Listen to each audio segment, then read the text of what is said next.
আসসালামু আলাইকুম ৰহমতুল্লাহি ওয়া বাৰাকাতুহু। মই বৰ্তমান উপস্থিত আছোঁ পবিত্ৰ মক্কাৰ কবৰস্থান, পবিত্ৰ কবৰস্থান জান্নাতুল মাওলা। জান্নাতুল মাওলাৰ একেবাৰে ওচৰত, য'ত নেকি আমাৰ নবী মুহাম্মদ মুস্তাফা সাল্লাল্লাহু তাআলা আলাইহি ওয়াসাল্লামৰ পৰিবাৰ খুদেজা ৰাদিয়াল্লাহু তাআলা আনহাৰ কবৰ মুবাৰক আছে। মই তেখেতৰ কবৰ মুবাৰক আপোনালোকক দেখুৱাম।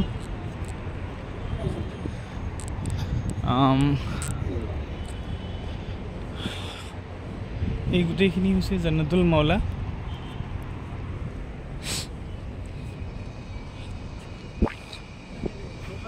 ইয়াত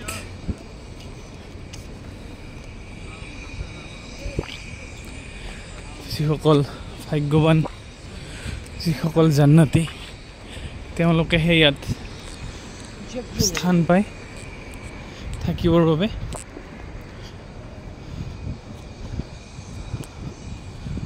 কোৱা হয় জান্নাতুল বাকী আৰু জান্নাতুল মাওলাত যিসকল থাকিব আৰু ভাগ্য হ'ব, তেওঁলোকৰ কোনো সৱাল জবাব নহয় আৰু তেওঁলোকক জান্নাতী বুলি ঘোষণা কৰিছে। এই গছজোপা নিশ্চয় লক্ষ্য কৰিছে। এই গছজোপা এইখিনিতে হজৰত খাদিজা ৰাদিয়াল্লাহু তাআলা আনহাৰ কবৰ মুবাৰক আছে।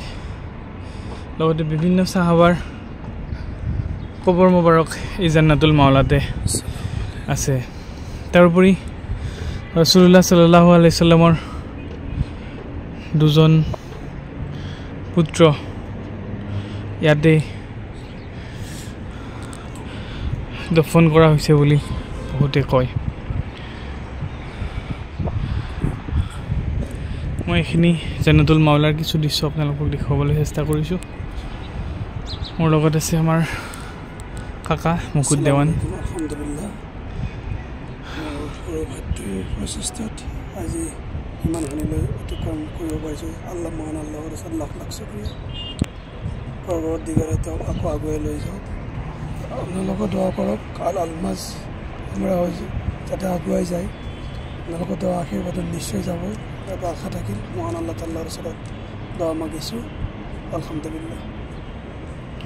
ধন্যবাদ কাকা। আপোনালোকৰ ওচৰতো দোৱা বিচাৰিছোঁ। দোৱা কৰিব যাতে যেনেকৈ যি উদ্দেশ্যলৈ হাজিসকলক খেদমত কৰাৰ উদ্দেশ্যে আলমাজ হয় যেন উমৰা আগুৱাই আহিছে, আপোনালোকৰ দোৱাত নিশ্চয় আমি আগুৱাই যাবলৈ আমি সক্ষম হ'ম আৰু আমিও চেষ্টা কৰিম যাতে হাজিসকলক যিমান পাৰি সুবিধা প্ৰদান কৰিব পাৰোঁ। এয়া হৈছে জান্নাতুল মাওলা, পবিত্ৰ মক্কাত অৱস্থিত। ভাগ্যৱানসকলে নিশ্চয় ইয়াত শুই আছে। তেওঁলোকৰ চলাই যাতে আমাৰ যিসকল পূৰ্বপুৰুষ গুজৰি গৈছে তেওঁলোকৰ যাতে জান্নাত লাভ কৰে, আপোনালোক সকলোৱে দোৱা কৰিব।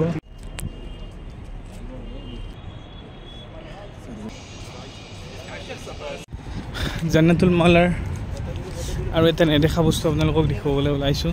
হয়তো বহুতে দেখিছে, বহুতে দেখা পোৱা নাই। এই যে আপোনালোকে দেখিবলৈ পাইছে, এই গোটেইবোৰ হৈছে কবৰ। ইয়াতে দফন কৰা হয় আৰু আপোনাৰ 4 বছৰ বা 5 বছৰৰ ভিতৰত এই কবৰটো আকৌ খান্দা হয়। খান্দি